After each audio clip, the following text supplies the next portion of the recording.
Viajar, conectar a minha alma, cantar pra todo mundo o caminho onde ir, pensar como seria a dureza se não tivesse a leveza de poder voar por aí.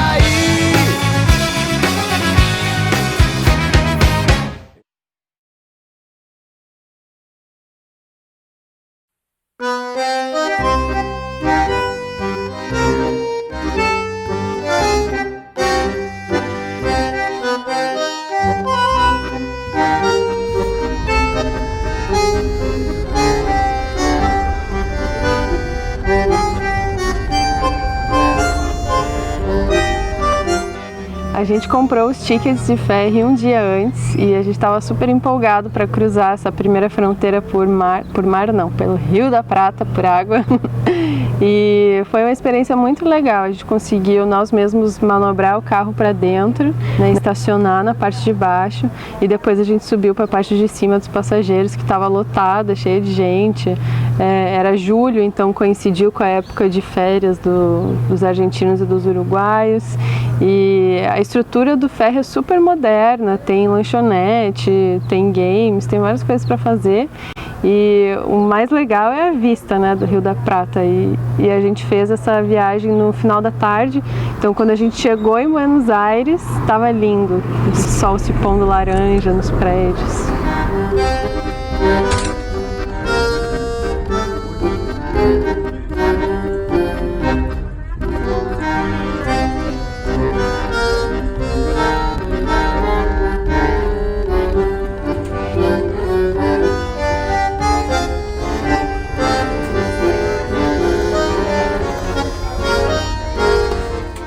Para atravessar a fronteira do Uruguai para a Argentina existem duas opções. Uma é você fazer todo o trajeto dirigindo e tinha a opção de fazer também por travessia de ferry.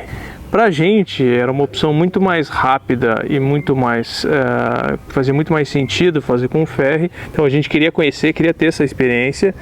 E além disso é um trajeto muito curto, são 60 quilômetros a distância entre Colônia del Sacramento e Buenos Aires, e a distância por terra é muito maior. Então para a gente fazia sentido conhecer, ter essa nova experiência e fazer esse primeiro cruzamento.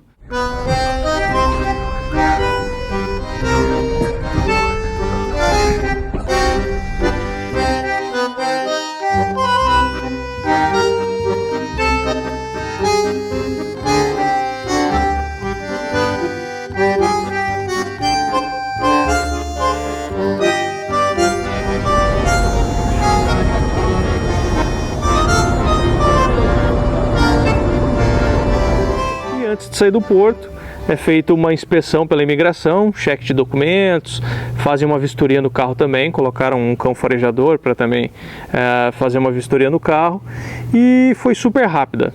E assim a gente entrou em Buenos Aires e já saiu dirigindo pela parte central em direção à nossa primeira parada.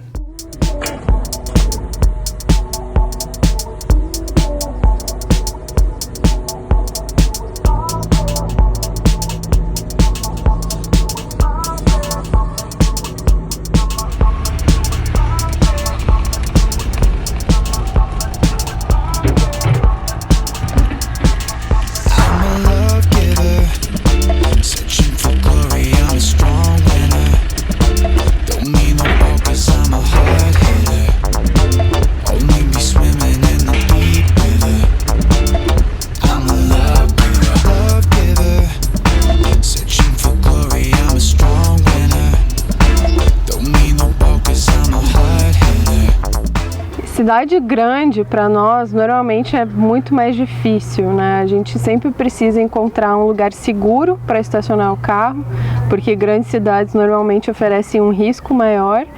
E encontrar um estacionamento é tarefa muito difícil para um carro que nem o nosso, que tem aí 2,5 metros de altura, ele é largo, então em ruas de centro fica bem complicado. É um carro que chama atenção, então a gente também tem que tomar cuidado por onde a gente se enfia no meio das cidades. e normalmente é uma atividade estressante. E aí o que a gente gosta de fazer nas capitais principalmente é deixar o nosso carro estacionado durante todo o período que a gente quer ficar e alugar um hostel, um hotel, algum lugar para a gente ficar e poder se locomover a pé e de transporte público. E aí a gente se sente mais livre e despreocupado para curtir o lugar.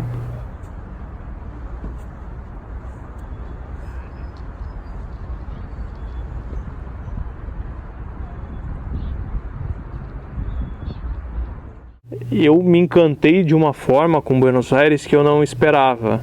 Me chamou muito a atenção toda a parte histórica. O centro histórico da cidade é impressionante, é impecável. As praças, a parte ecológica, a natureza e mesmo assim muita modernidade. Não é à toa que Buenos Aires é conhecida como a cidade dos contrastes. Você caminha pela Avenida 9 de Julho, cruza o Obelisco, vai até a Praça Central, a Plaza de Mayo, e a poucos metros de distância você chega no Porto Madeiro, que é uma parte completamente moderna da cidade, e você consegue nitidamente ver esse contraste, né? A parte cultural histórica, que se assemelha muito com Paris, né? Comparam muito Buenos Aires como a Paris da América do Sul. E você também consegue ver esse contraste de modernidade. Então me chamou muito a atenção, me encantou muito. E além disso, os parques da cidade são maravilhosos.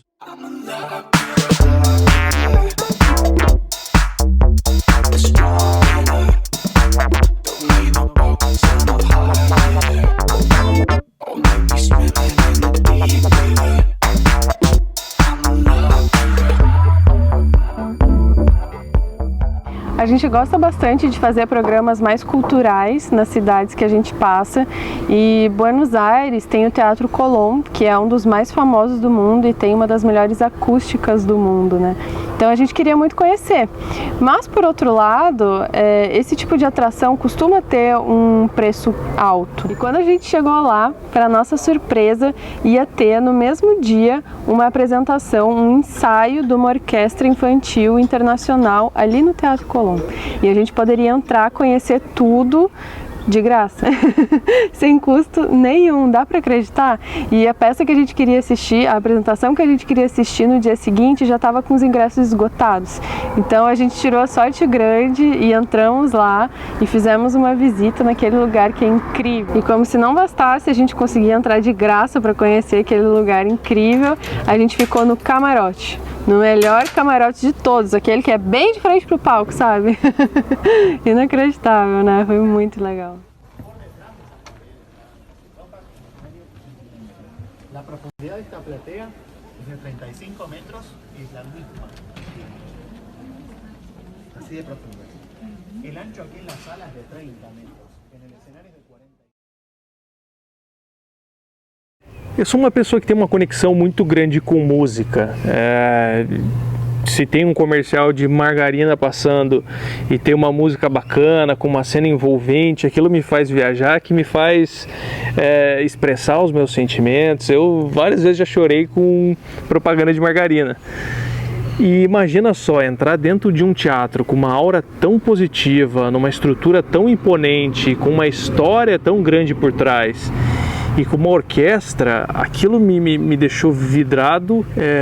Foram algumas horas de concentração e foco ali, escutando aquelas músicas, sentindo aquela energia, que saindo dali a gente precisava celebrar, a gente precisava se abraçar, a gente precisava comemorar esse momento de felicidade tão marcante. E nesse momento a gente não teve dúvida nenhuma, a gente partiu direto para uma churrascaria argentina.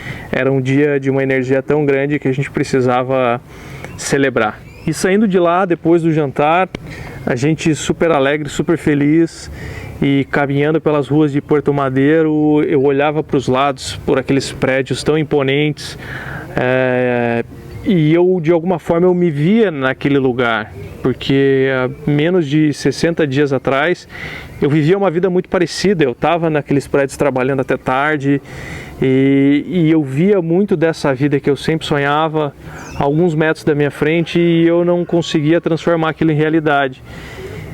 E naquele momento eu via que aquilo era realidade, que eu tinha conseguido concretizar um sonho.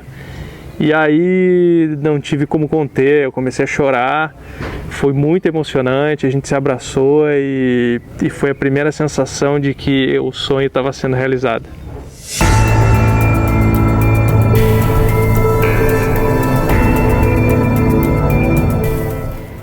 Pessoal, estamos aqui em Buenos Aires, viemos buscar o nosso carro que estava num estacionamento, enquanto a gente ficou num hotel. E aí, para nossa surpresa, a gente chegou e a nossa chave estava completamente destruída. Olha o que sobrou da chave. Olha isso. Não sei como eles conseguiram fazer isso. A gente chegou no estacionamento para buscar o nosso carro depois de alguns dias longe dele. E eu peguei a chave, não olhei, entreguei para o Léo ir manobrando o carro enquanto eu fazia o pagamento, paguei o estacionamento. E quando eu fui encontrar o Léo, ele me mostrou o estado da chave e eu fiquei simplesmente chocada, assim, não conseguia entender o que tinha acontecido. A chave estava completamente destruída, não tinha como colocar ela na ignição e muito menos dar partida no carro. E aí, nesse mesmo momento, a gente pegou as chaves, foi falar com o responsável pelo estacionamento, era um sábado, o cara também não sabia explicar o que estava acontecendo, falou que não foi ele, e seria impossível a gente ter chego no estacionamento com a chave daquele jeito, né, estragada.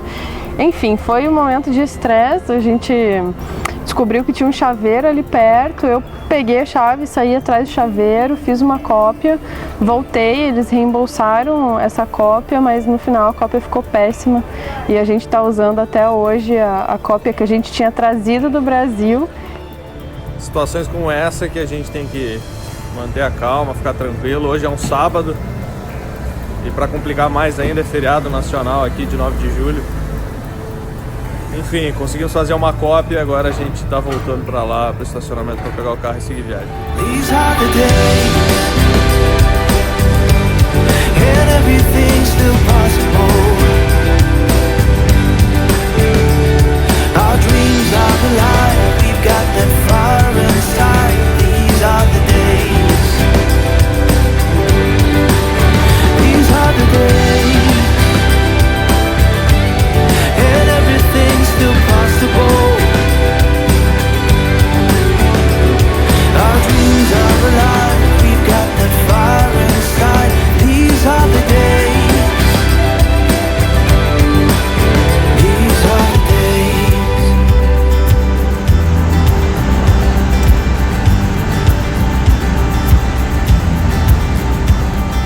Depois de uma manhã tão estressante por conta do problema com a chave do carro, não tinha uma maneira melhor, não tinha uma estrada melhor, não tinha um dia melhor para fazer com que a gente seguisse a nossa viagem de maneira tranquila, relaxada e começasse realmente a ver como em todas as situações sempre existe um lado bom. São problemas que acontecem e que vão acontecer ao longo do caminho, que nós precisávamos aprender a lidar com isso. Então era a primeira demonstração de que dentro de toda essa trajetória sim vão existir situações de conflito, mas que a gente vai precisar aprender a trabalhar com elas para aprender a conviver da melhor maneira possível. Quando a gente foi embora de Buenos Aires, também estava terminando o nosso primeiro mês de viagem, a gente estava concluindo o nosso primeiro ciclo e foi um momento em que a gente parou e sentou para conversar, para refletir e que eu percebi a importância dessas paradas, né? Porque se você toca direto e não para olhar para trás, para entender o que você aprendeu, muita coisa pode passar batida. E vivendo essa imersão que a gente estava vivendo, essa vida nova, era muito importante olhar para os aprendizados e tirar tudo de bom que aconteceu. E a gente, uma das coisas que mais me marcou desse primeiro mês foi o fato da gente ter saído de Buenos Aires, que é uma cidade super grande, que nos remetia a muita coisa da nossa vida passada, né, da nossa vida antiga, de trabalhar, estar na correria, trânsito, prédios enormes, executivos na rua, e a gente percebeu que realmente não era mais aquilo que a gente queria. Então era um sentimento de alegria de ver o nosso sonho se tornando realidade, que a gente finalmente tinha conseguido quebrar a barreira dessa nossa vida antiga e estava vivendo uma nova história. E a gente tinha ali a Argentina inteira pela frente, né? A gente estava indo para o sul da Argentina, a partir dali iam ser cidades menores, interior, muita coisa nova para descobrir. tranquilidade, natureza, e era tudo aquilo que a gente precisava.